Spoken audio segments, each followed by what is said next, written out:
Life Management Science Labs would like to acknowledge that we live and produce this podcast on the traditional lands of the Wurundjeri people. We'd also like to acknowledge the traditional owners of the lands of our listeners and our international colleagues. We'd like to pay our respects to their elders past, present, and emerging.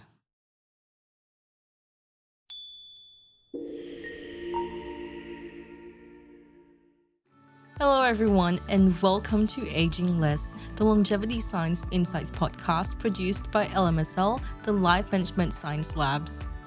We are champions of life management science, providing structured insights informed by science and inspired by practice on key aspects of conscious living. Each week, we bring you scientific and practical insights on each element with the expert knowledge of professionals in the field.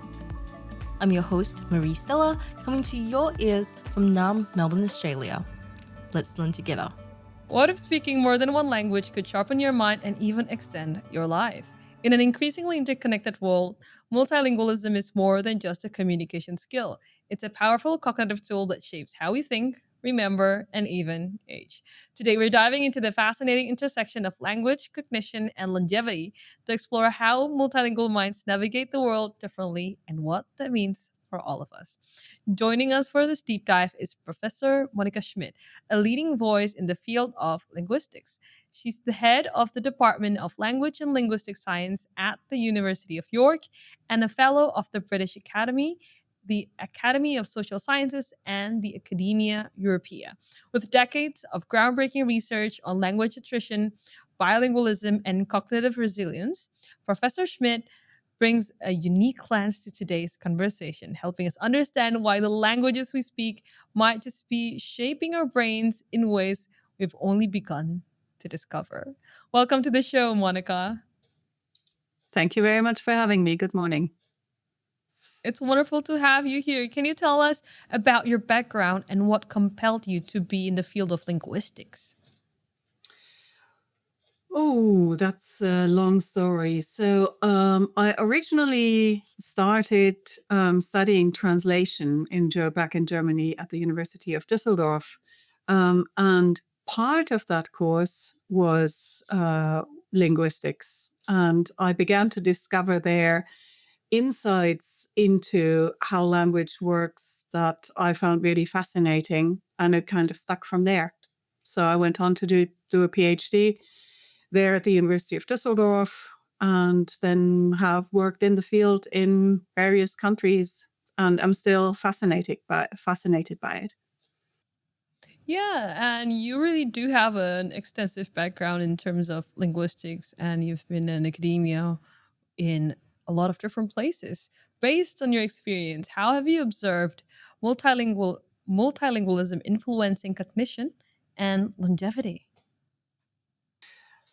Oh, it's difficult to say whether you experience it because, of course, it's a very elusive phenomenon, and it is something that researchers are only just beginning to discover and are really arguing about whether there actually is that effect or not. Um, what I have experienced and what I find really interesting is the way in which the modern world seems to think that multilingualism is something that's kind of exceptional. And it struck me in your introduction also that sort of sense seems to pervade how we think about it. We think, you were saying, how does multilingualism affect minds differently? And if you frame the question like that, then you assume that normal people are monolingual and they experience the world in a certain way, and multilinguals are different. Now, everything we know about humanity and everything we know about the human skill for language is that actually it is not multilingualism that's different. It's not multilingualism that affects us differently. It is that over the past centuries, humanity has become increasingly, or parts of humanity, I should say, parts of the globe, have become increasingly monolingual. And it's not that we should do something different and become multilingual because that's good for us. It's that we should stop being monolingual because that's bad for us. so it shapes the question differently, and how monolingualism actually only provides us a certain lens that we can see differently if we are multilinguals. Yeah. I mean, as far back as we can plausibly reconstruct the history of humanity, human beings have been multilingual. And in many parts of the globe, if you look, I mean, pretty much any country in Africa, there are no monolingual people. Everybody learns several languages from birth.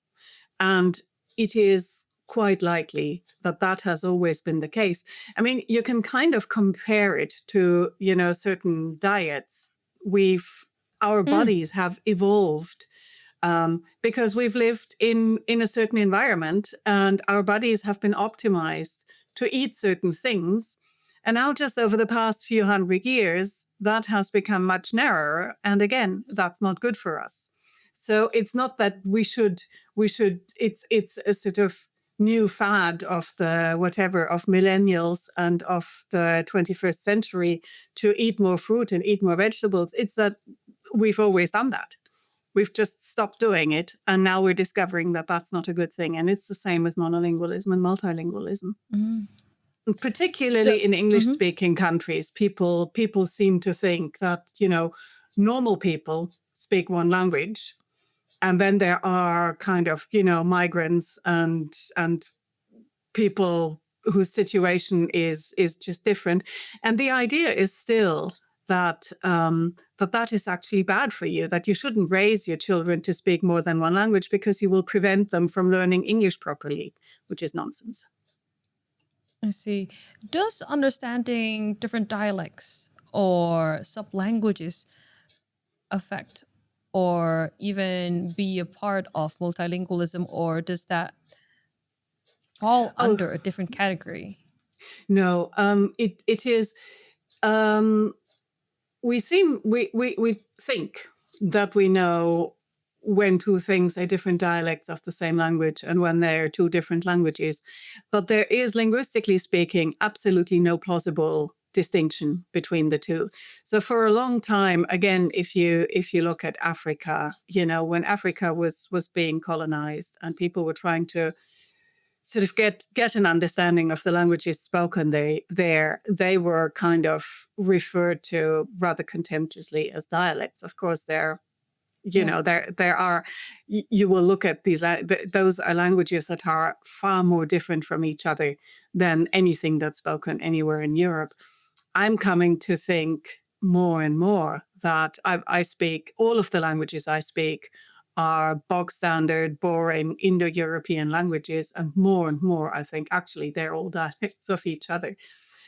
So where do you reach the point where two ways of speaking are sufficiently different from each other to stop being dialects and become different languages?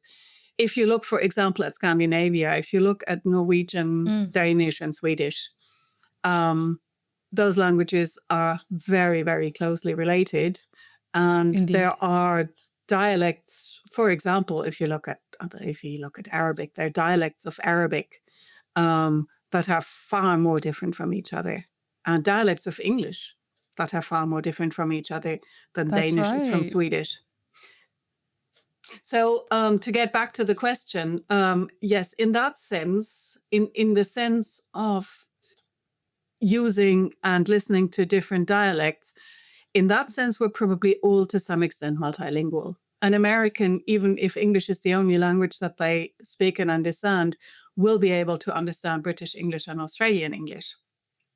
And Hmm. and I think that multi-dialectalism, sorry, that's a word that I should know, that does have very similar effects to multilingualism. Yes. That's a wonderful introduction to this topic. And we did touch a little bit, especially globally, about what multilingualism is. Before we dive further into the topic, we'd like to get to know you better, Monika. So, this is a segment we call Have You Met Monika? Okay, first question. What is your favorite book? Yeah, probably still The Lord of the Rings. It's sort of Oh, sometimes throughout my life, I've kind of really liked other books, but I think, I mean, The Lord of the Rings, I keep going back to it. I've read it, I think to date, I've read it in 5 languages.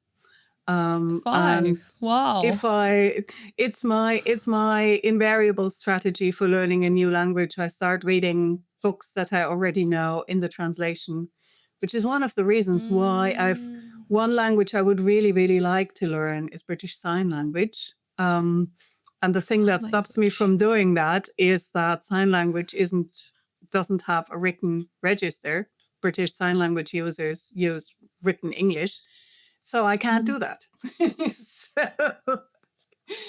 so, I but see. that's how I learn languages. I see. And what movie have you enjoyed recently? Oh, define recently. I think over the past few years, the movie that I've enjoyed most, which I think is probably actually, in my mind, the Mhm. perfect movie, is Pedro Almodovar's Pain and Glory. It was the first film I think that I saw in Spanish with subtitles. I probably still really need the subtitles. This was some years ago. I had only just started to learn Spanish. I was blown away by it. I've watched it so many times. It's a perfect movie. What languages can you speak? You said you've read books in 5 different languages. Oh God, this sounds very very big headed now, doesn't it? So German is my native language. Ah, Um, I learned English and French at school. I lived in the Netherlands for a long time, so I learned to speak Dutch. Dutch. Mm, And for the past 7 or 8 years, I've been learning Spanish. that's wonderful. And are you listening to any podcasts at the moment? I'm not really a big one for podcasts. I keep thinking I should get into Mhm. them more, but no. Yeah. Okay. And throughout your life, do you have a role model that you look up into personally or professionally? Um, I One of the most impressive experiences that I ever had was I attended a ceremony I was working at the University of Groningen in the Netherlands at the time, Mm. um, and it was a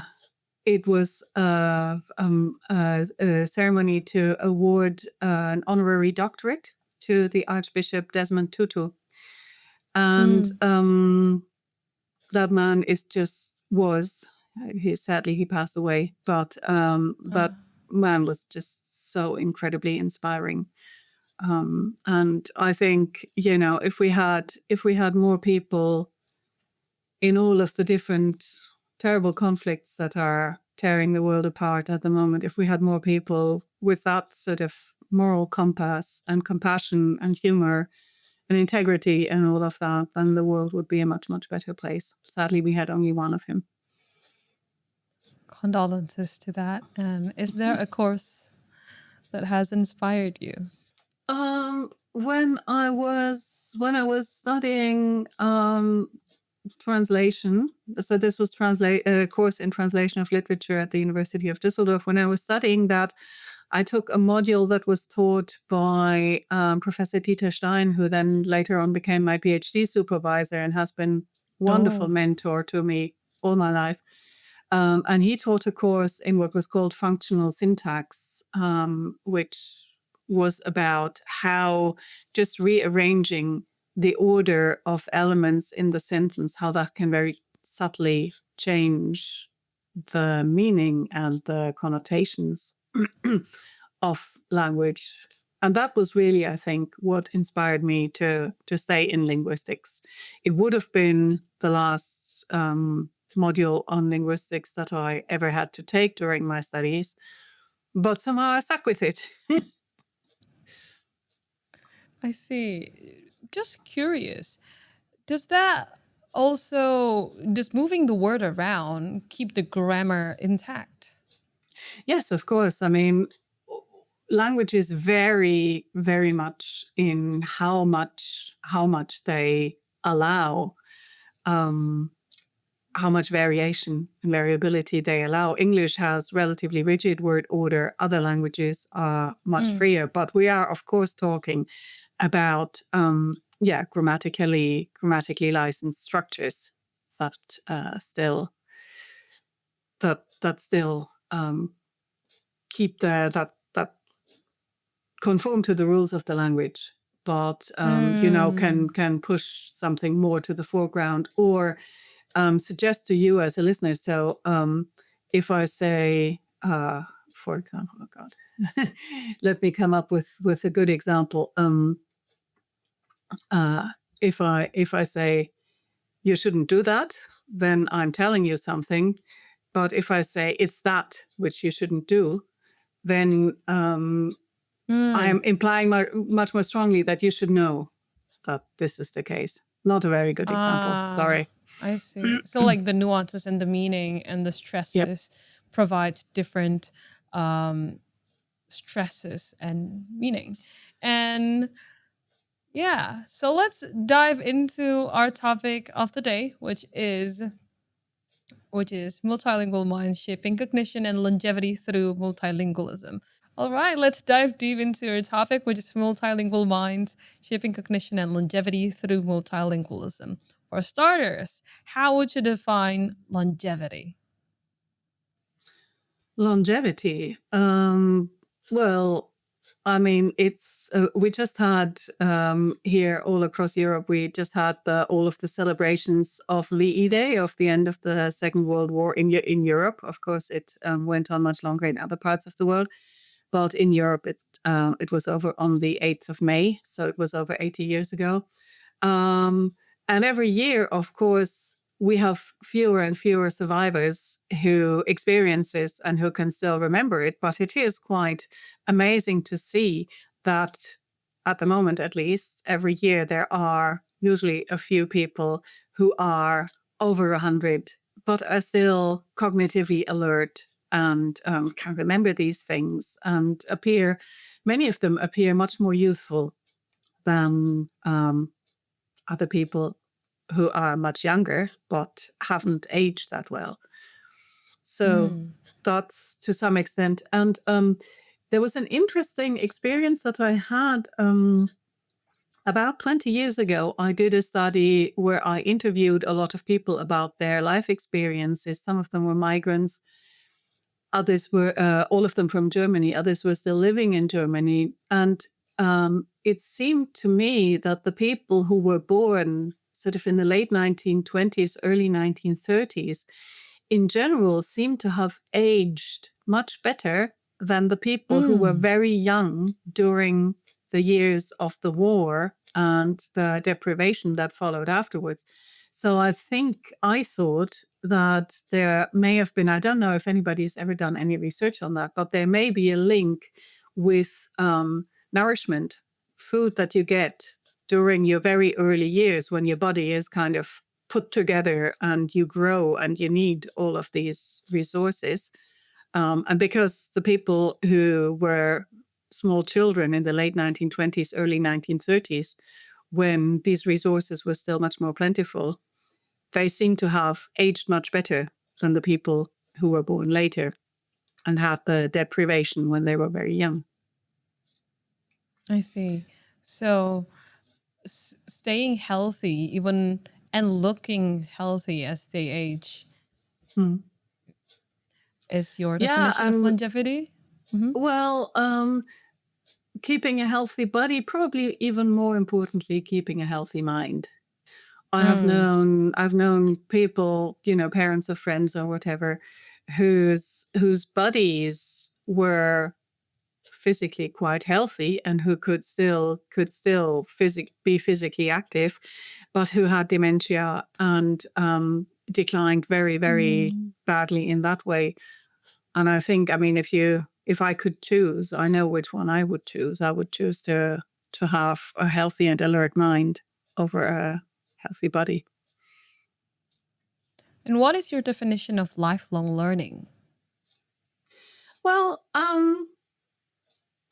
again, I come to this, of course, from the position of the language researcher. it was very interesting. There was a study done, a very, very large study done a few years ago by American researchers. They had put out, they had made an app where people could sort of say whether certain sentences in English were correct or not. And then they were asked about how old they were when they first started learning English and what their native languages were and so on. I think the researchers must have been overwhelmed with the success of this app. They got more than 500,000 responses, if I remember correctly. Whoa. And so they could really model the learning curve very well. What they found was that when you reach your late teens, early 20s, the probability that you will really learn certain grammatical structures of English, the things that are a little bit more difficult for non-native speakers to get their minds around, that probability decreases, although they still have people who started learning English way into their 20s and even later who could do it. Now, the interesting thing was that that study was then really published very, very widely in the media. And an absolutely amazing thing happened, which is that newspapers as diverse as the Daily Mail, the Guardian, the Times, and all sorts of different papers who would normally never agree on anything, they all pushed out the same message. And the message was that in order to become fluent in a language, if you don't start learning it before the age of 10, you really have no chance. And that message was completely and utterly wrong. The study said nothing about it. The study did not mention the age of 10. The study did not mention fluency. But I think there is, but all of these papers said that that was the ultimate message of the study. Whereas the ultimate message of the study actually was, you can learn a language at any age. If you are older when you start learning it, there is a higher chance that you will keep on making some grammatical mistakes.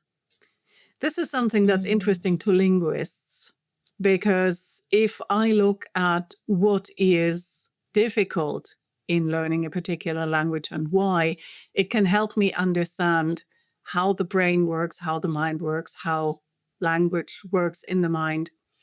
For the person, for myself, learning Spanish, it is completely irrelevant whether I can really, really, for example, get the distinction between the imperfect and the preterite completely right. It's something I really struggle with. For communicating in Spanish, it's completely irrelevant because people will understand me and I enjoy the communication. They enjoy talking to me, generally speaking.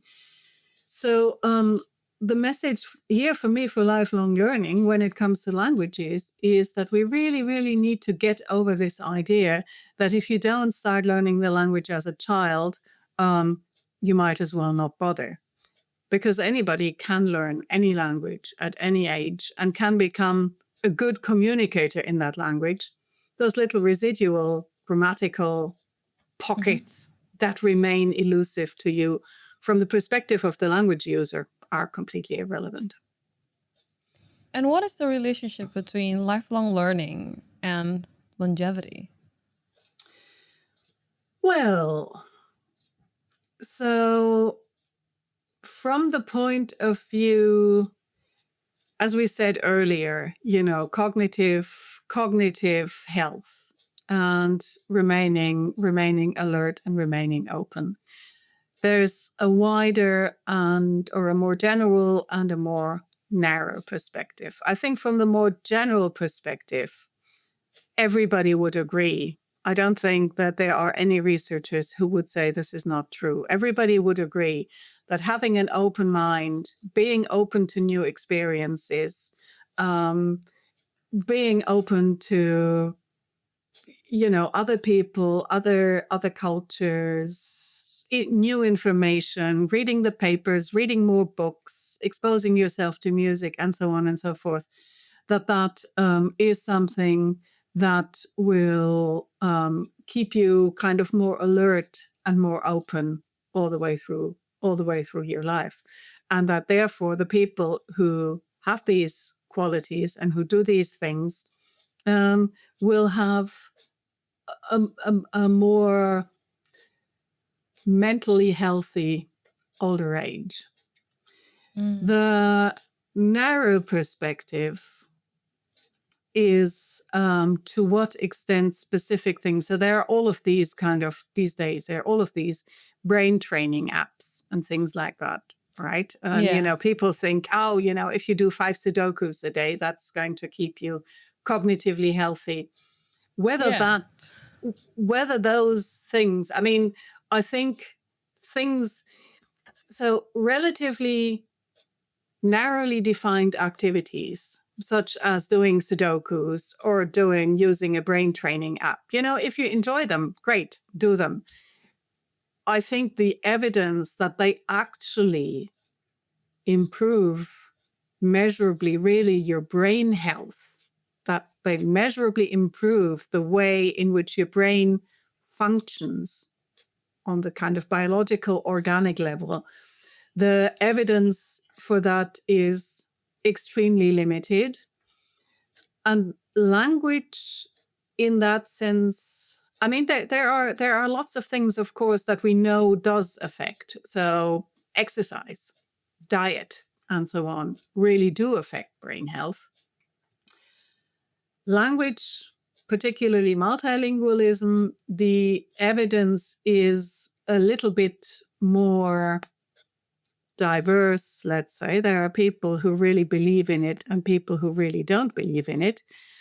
But I think all of those people, whether or not they believe in it, whether they believe that this specific bit of the brain that may specifically protect the brain from the effects of aging, that really is affected by being multilingual, and particularly by learning new languages later in life, that is affected and improved by multilingualism. The evidence for that may be a little bit more diverse. We can talk about that in more detail later on if you wish.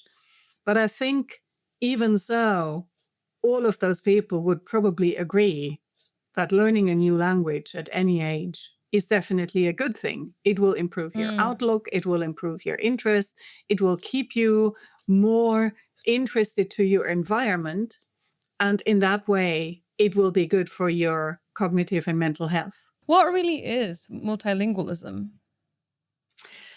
Yeah. So if you go out, if you ask people on the street, are you bilingual, multilingual? What people mostly understand by that, most of them will say, no, I'm not, because to them, what it means to be bilingual means that you can use 2 languages at exactly the same level of proficiency in any context.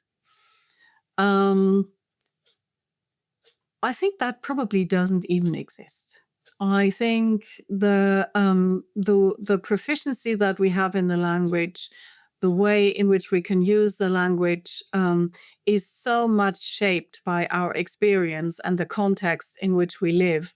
I wouldn't say that I can use any of my languages. English is the language that I speak most regularly on a daily basis. German is the language that I grew up with.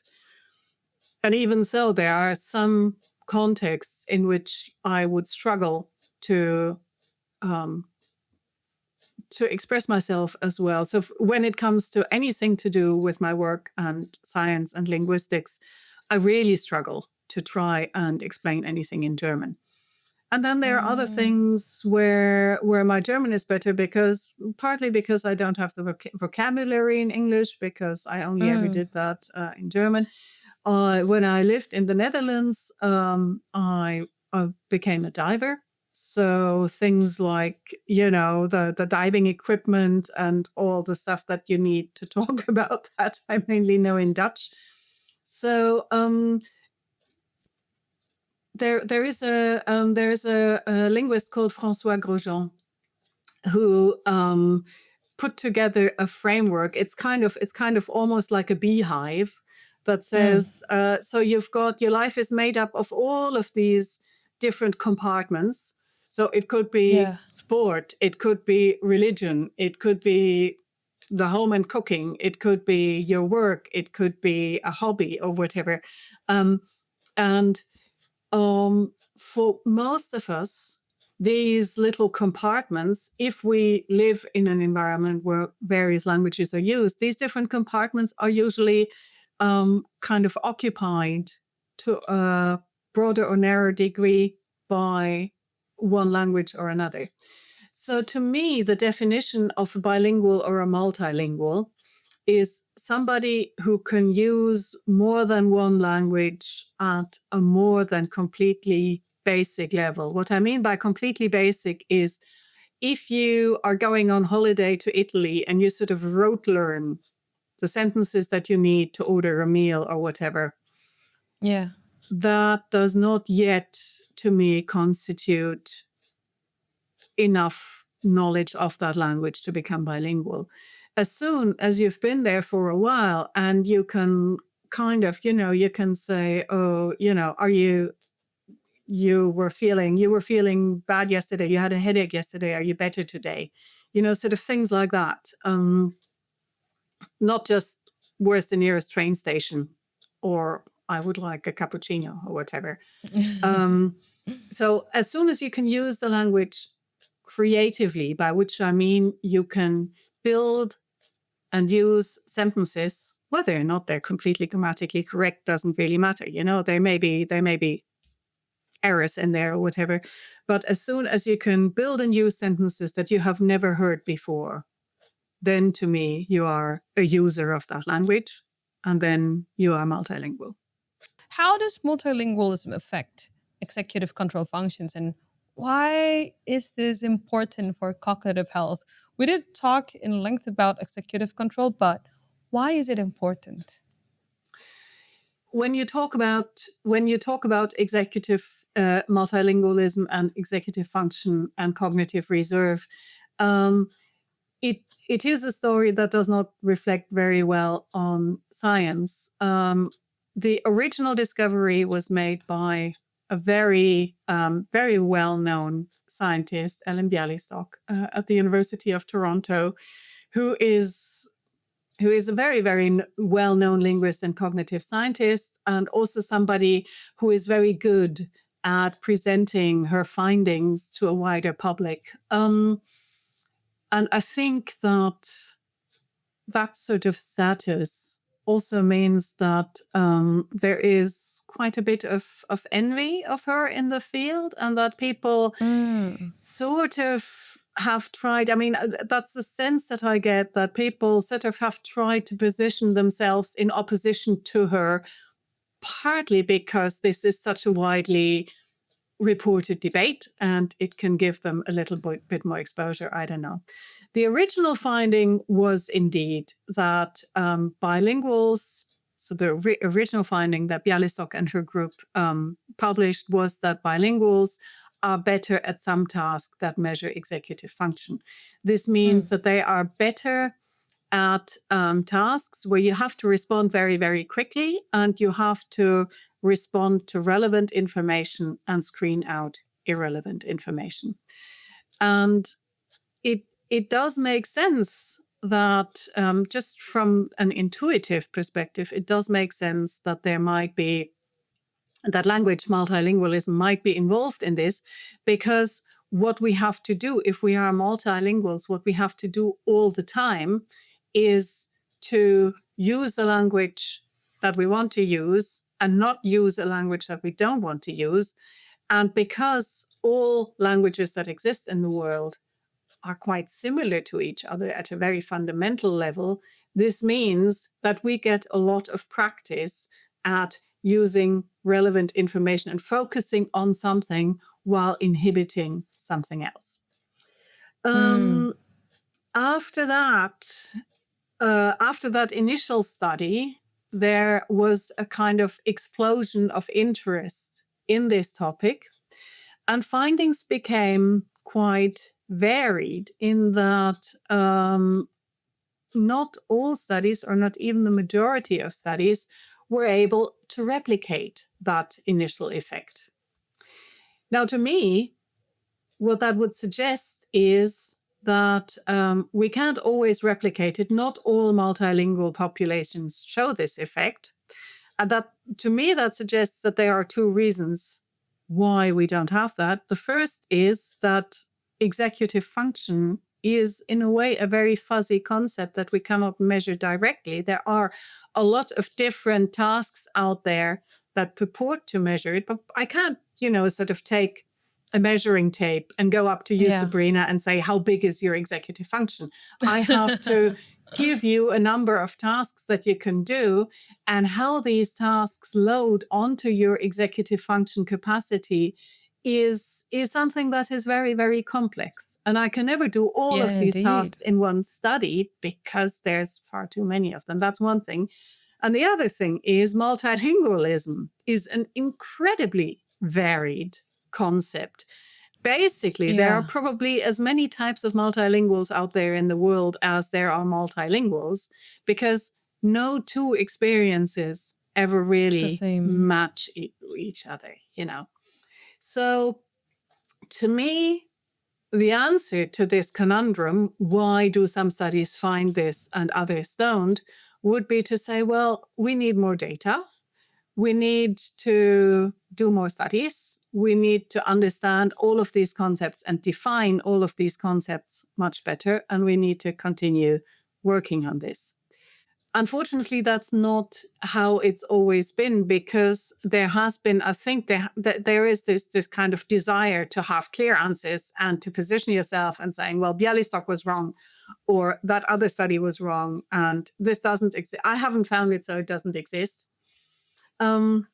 So I would, and also interestingly, you find that the groups who position themselves pro or against executive function, for some reason, when they do a study, they tend to find whatever they set out to find. So I think we need to be clearer in how we do this.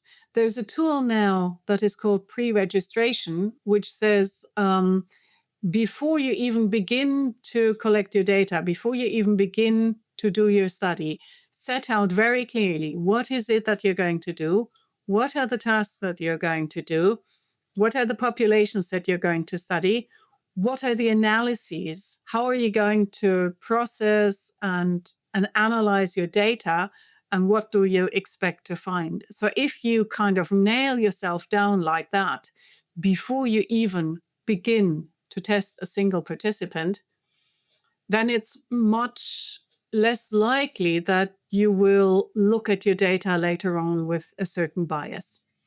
In regards to studies, right? What neuroimaging studies, if there are, have revealed about the brains of bilingual individuals or multilingual individuals, particularly in relation to aging, So if I there think, are?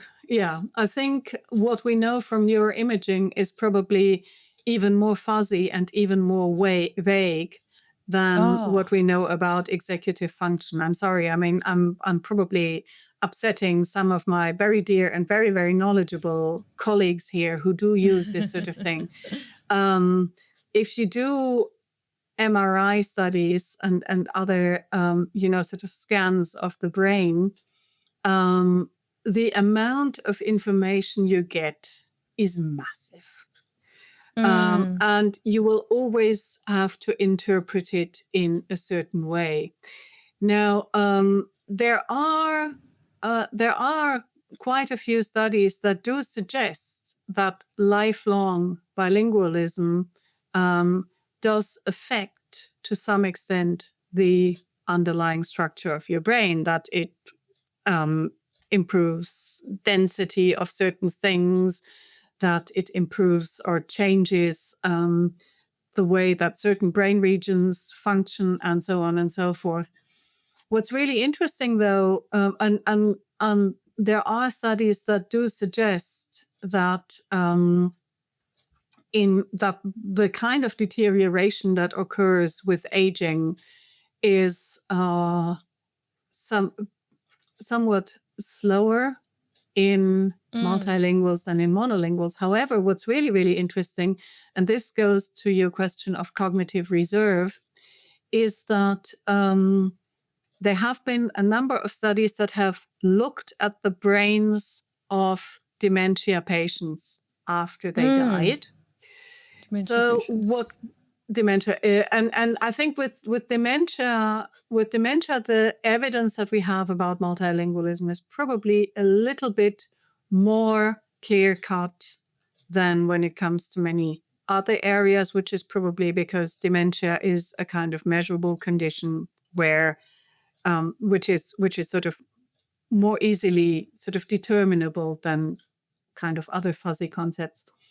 What has been found is that if you look at the brain of dementia patients after they die, and you know how well they functioned at the end of their life. So there are, of course, standardized measures that can tell you how far progressed is the dementia at this particular point. What are they still able to do and what aren't they? Of course, dementia, particularly Alzheimer's, consists of a deterioration of the brain. Plaques sort of accumulate in the brain, and that is what keeps the brain from functioning very well. And what you see is that multilinguals who, and if you take a multilingual and a monolingual who functioned at the moment of their death at the same cognitive level, who could do the same things, you look at their brains, it has been found that the multilingual's brain is deteriorated more. So what that means is the multilingual was able, despite the fact that their brain had deteriorated more than that of the monolingual, they still perform better. So if you then reverse it and you say, okay, what happens if I look at two brains where the accumulation of plaque is equally bad? That means the multilingual at that stage will perform much better than the monolingual. And there's cumulative evidence to suggest that the time that this buys you when you begin to have dementia until symptoms first become noticeable or in the overall progression of the disease is about 5 years, 4.5 years. And does that also affect the hippocampus, or is it the general overall brain health? You're leading me here onto a topic where I am not an expert, so I see. I Okay. can't really. I think Alzheimer's affects the whole brain, but I'm not sure. Okay. And how does constant switching between languages in multilingual individuals affect their cognitive abilities, if it does? I mentioned earlier that when I learned French some time ago, and I'm And now learning Spanish. Spanish. And when I try to go back to French, I really, really, really have to. I mean, it feels like a conscious effort. Every word that I try to say and every sentence that I try to build, I first kind of have to push Spanish out of the way to clear the path to let my French through again, because I have to. When I speak Spanish, I have to do the same thing with French. So what I'm doing there is I am basically flexing inhibition muscles. Now, there are some contexts where when multilinguals talk to each other. So if you look at multilingual families, I don't know, that live in the UK and are Turkish speaking, and some of them have developed a habit to really use a mixed language with each other. So that means they switch all the time, but they don't exert, in that situation, they don't exert the inhibition muscles. And that type of switching is probably less helpful when it comes to building up cognitive reserve than the type that I do when I say, I want to speak French now, and I really have to push my Spanish out of the way. So please don't think that I'm saying here you shouldn't switch. You shouldn't do that. You shouldn't have this kind of mixed Turkish English or whatever your languages are. That sort of setting, it's bad for you. It's perfectly fine, and it's a good and healthy way of communicating. And by all means, go on and do it.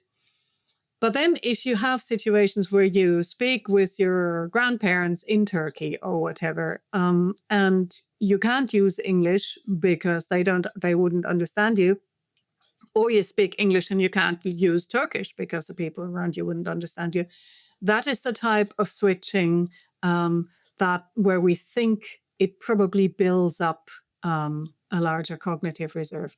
So, for example, there is the idea that if you look at people in interpreters, particularly simultaneous interpreters have to do this all the time. They have to kind of function in two languages at the same time while not allowing them to interfere with each other. That's right. That's the sort of kind of, you know, elite athlete setting where you really, really develop a certain muscle absolutely to its maximum potential. I see. So it's quite similar to athletes and training these different languages on its own. So not like mixing it all together, but switching it as in fully diving into that particular language and then diving out and switching Yeah, to another language and fully immerse yourself in that language is what it's you're not saying. yeah, it's not even so much how immersed you are in the one language. It is how much effort you need to push the other language out of the way. So it really Ah. is this kind of inhibitory control that seems to affect what's going on. And lastly, what advice would you offer listeners who'd like to improve their language cognition for a longer, healthier life? I think if you're going, I mean, it's the same thing as saying, if you change your diet because you will age more healthily. If you want to change your diet with only the perspective in mind, I want to be healthy when I'm 70. I'm now 30. I'm not 30, but if I were to say, at the age of 30, um, I am now going to start healthily because my objective is when I'm 75 to not have a heart attack or whatever. It's not going to work. And in the same way, Mm. it's not going to work if you say, I'm going to learn a language because I want to stave off dementia. Both with the Ah. diet and with the language, the important thing is what it does for you in your daily experience, what it does, why. So if you want to learn a language, people often ask me, what's the best way to learn a language? Is it Duolingo? Is it doing this? Is it doing that? Yeah. And I say the best way to learn a language is whatever works best for you.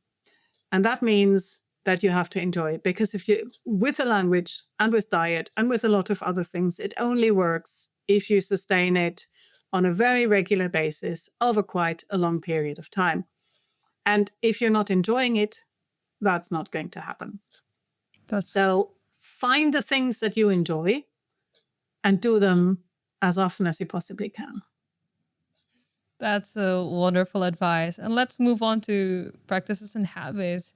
What habits, if the listeners would take one takeaway from this podcast, what habits would you recommend practicing to have the habit of language lifelong learning? Well,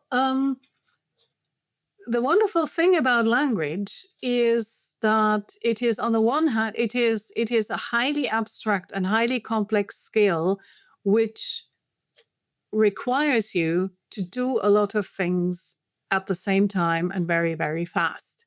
You have to understand, you have to speak, you have to pick words from the lexicon, you have to get the sounds right, you have to get the grammatical structure right, and so on. So it is sort of the mental equivalent of a full body workout, and you can't really do only one of those things. And on the other hand, so it is a highly abstract and highly complex skill, but it is also one that human beings have been optimized to perfect for many, many, many millennia. So we are built to do this, and we are born ready to do this, and we are able to continue doing it throughout our entire life.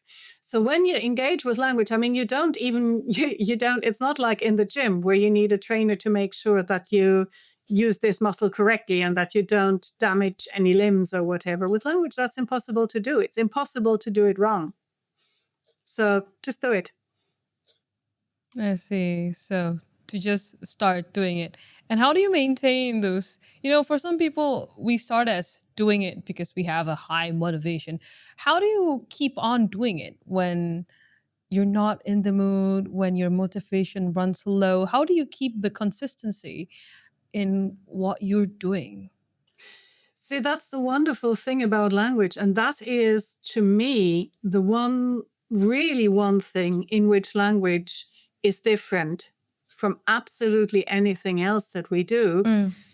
If you pick up a language and you learn it for a while and you engage with it for a while and then you put it down, if you come back to it and pick it up again, it will be exactly where you left it. So anything else that you do, you will deteriorate. If you play a musical instrument, if you don't play it every day, and you then come back to it days, months, or even weeks later, you will have gone backwards. With language, and that's a really interesting thing, that is not the case. We have done. There is this notion out there: use it or lose it. Particularly when it comes to languages, if you go out in the street and you ask 100 people, is there any language that you learned at any time in your life that you're now worse in, that your proficiency is lower now than it was at some point in the past? Of those 100 people, at least 99 will say, yes, I did French A-level in school and I've forgotten it all. I lived in wherever for a while and I can no longer speak or understand the language. If they were beyond puberty when they stopped engaging with that language, then they are wrong about this. Then the language is still there, as good as it was when they stopped engaging with it, and is ready to be picked up again. So, and it may not feel that way. I said earlier, and this, you may say, what about your French then? You said earlier, you're really, really struggling with your French. The thing is, my French is, of course, it's sort of struggling with my Spanish. But I only need to be in a French-speaking environment for 2 or 3 days, and I will be back at the level that I was long before I even started learning Spanish. So that to me suggests also that language is this uniquely human thing, because all of our languages are interconnected with each other. It's sort of, when I speak English, without being aware of it, I exercise all of my other languages. And the same thing when I speak Spanish, I exercise all my. So anytime you engage with any language, all the other languages in your brain get a little bit of stimulation, and that's what keeps them alive.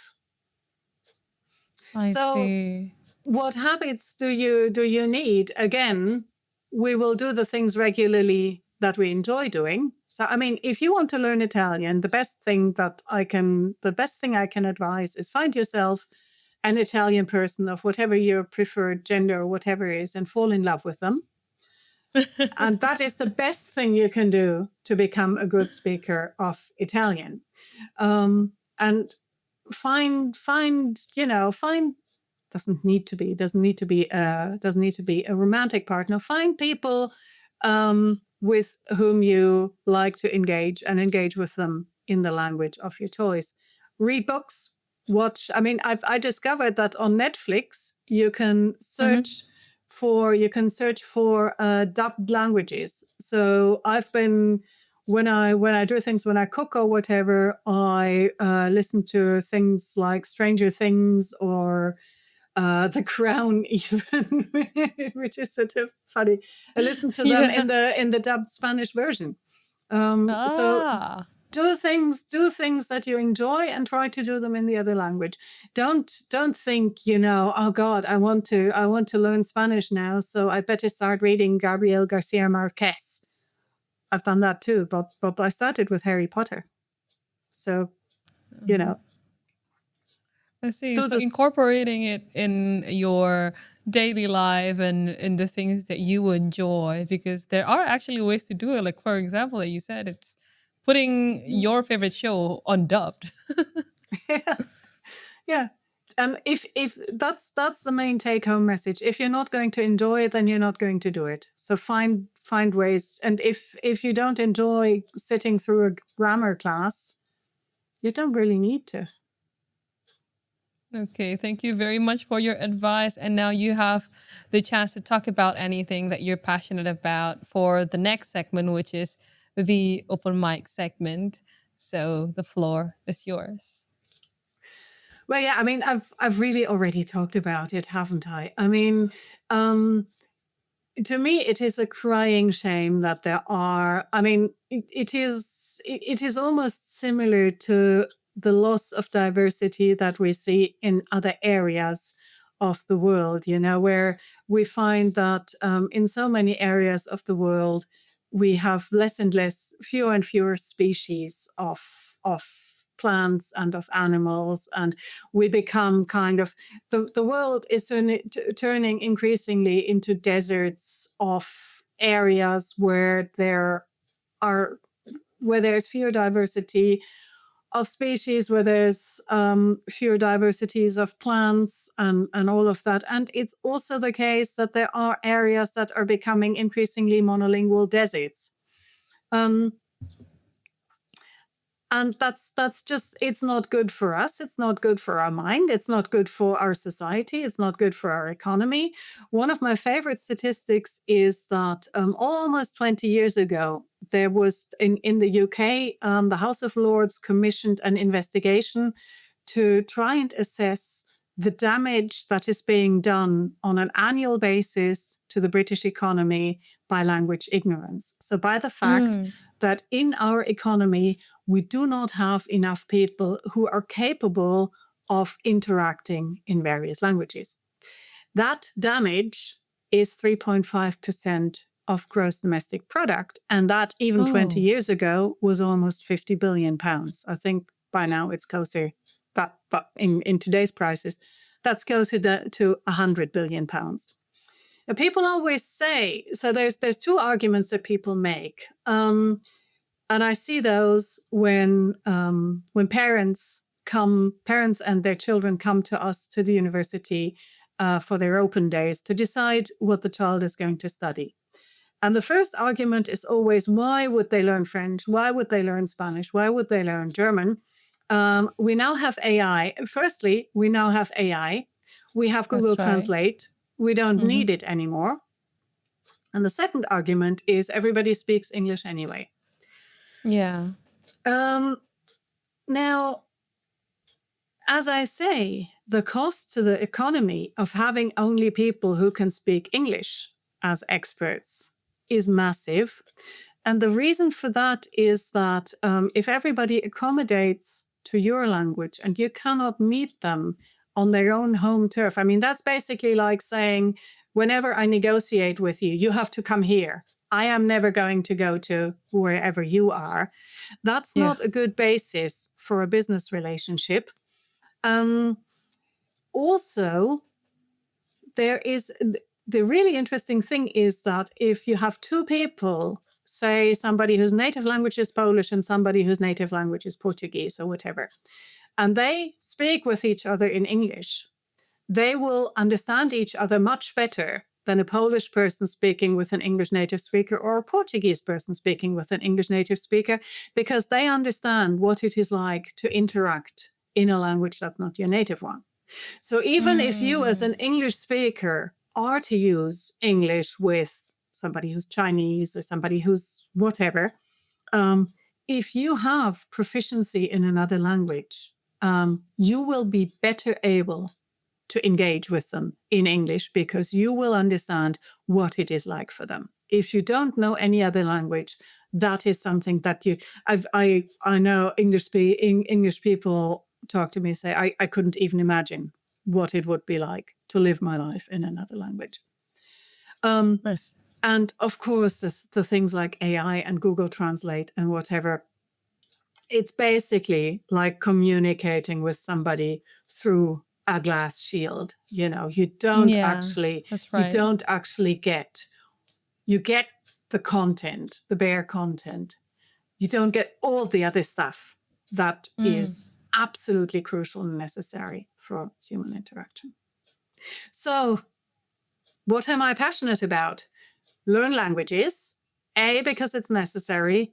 B, because it'll help you. It'll help you economically. There was also a study done at around the same time, which suggested that the value through the purely financial value to you over the lifetime, in your lifetime salary, in your lifetime earnings of knowing another language is about $150,000. So that's more or less American dollars. So that's more or less half a house. So it is good for it. It enhances your career prospects. It opens all sorts of different opportunities for you. It probably keeps your brain healthy. It certainly keeps you healthier as an open, outwardly oriented, social, creative individual. There's all sorts of other things that we haven't even touched on that language learning is supposed to enhance in people: creativity, understanding of each other, being able to take the other person's point of view, all sorts of other things. So it is the only thing that you will ever learn that you will never forget. And thank you for your explanation and emphasis on how multilingualism, or at least bilingualism, can affect health, cognition, and economically as well, holistically, can improve our life in just the general course of our life. Now, if our listeners want to find out more about you, where should they go, Monika? My webpage is simply called Language Attrition, all one word, no underscores, no nothing, languageattrition.org, O-R-G. Okay, so thank you for the talk today, and we'll make sure to put down the link for languageattrition.org below. And thank you everyone for tuning in, and we will see you guys on the next episode. See you. You have been listening to Aging Less, the Longevity Science Insights podcast produced by LMSL, the Life Management Science Labs. More episodes are available from 10 life management perspectives and can be found by searching LMSL on Apple Podcasts, Google Podcasts, Spotify, YouTube, and other podcasting apps available on your devices. If you enjoyed this episode, please rate, share, and subscribe to our channel so that other people can find it and we can continue to provide quality content. More of our work can be found on our website at longevity.lifemanagementsciencelabs.com, where you can join our movement. I'm Marie Stella. Thanks for tuning in.